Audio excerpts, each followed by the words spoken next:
ഒരു കൊല്ലമായിട്ടൊന്നും ഉണ്ടാക്കാൻ പറ്റാത്തതിൻ്റെ വിഷമം കാര്യങ്ങളും എൻ്റെ മുഖത്തുണ്ട്. അതുകൊണ്ട് നമുക്ക് ജാടയ്ക്കൊരു കുറവില്ല താനും. നേരെ ഇന്നത്തെ പരിപാടികളായിട്ട് ബില്ലും കൊണ്ട് നേരെ അയത്തിൻ്റെ അടുത്തേക്ക് തന്നെയാണ് പോയത്.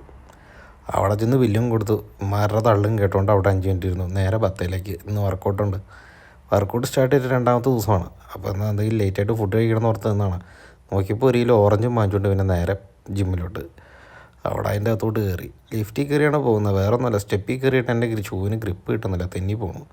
ജിമ്മിൻ്റെ അകത്ത് കയറി കുറച്ച് നേരം നോക്കിയൊക്കെ നിന്നു. വർക്കൗട്ട് കാര്യങ്ങൾ പോകാൻ തുടങ്ങി. കുറച്ച് നേരം പോസും കാര്യങ്ങളൊക്കെ ചെയ്തു. ഇവിടുത്തെ ആശാൻ പറഞ്ഞേക്കണത് എപ്പോഴും എന്തെങ്കിലും വർക്കൗട്ടൊക്കെ കഴിഞ്ഞിട്ടുണ്ടെങ്കിൽ ഒന്ന് പോസ് ചെയ്ത് നോക്കണം, ഇല്ലെങ്കിൽ നമുക്കൊരു കോൺഫിഡൻസ് ഉണ്ടാവില്ല എന്ന് പറയാം. വർക്കൗട്ട് കാര്യങ്ങളൊക്കെ കഴിഞ്ഞു റൂമിൽ വന്നു. നേരെ കയറി കിടന്നങ്ങ് ഉറങ്ങി. എണീറ്റപ്പോൾ ഒരു 6 മണി 7 മണിയൊക്കെ ആയി. അപ്പോഴത്തേക്ക് ഇസ്മായിൽ വന്നു. പിന്നെ മുറിശി ഇറങ്ങി.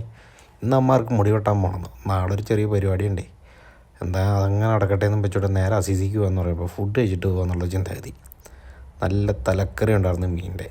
അതും കൂടി ഇച്ചിരി ചോറും പിടിച്ച് വെച്ച് ഞങ്ങൾ 2-3 പേരും കൂടിയിട്ട് അങ്ങോട്ട് നേരെ വെച്ച് പിടിച്ചു അസീസിൽ ഉമ്മറക്കാടൻ മുടി വെട്ട് കടയിലേക്ക്. ആളിച്ചിരി ഫേമസ് ആയി തുടങ്ങിയിട്ടുണ്ട്. എല്ലാവർക്കും അഭിപ്രായങ്ങളൊക്കെ ആയിട്ടുണ്ടേ. അവിടെ ചെന്നു കട്ട പോസ്റ്റ് അടിച്ചിട്ടാണെങ്കിലും മുറിശിക്ക് മുടി വെട്ടാൻ കയറി. എന്താ രസം.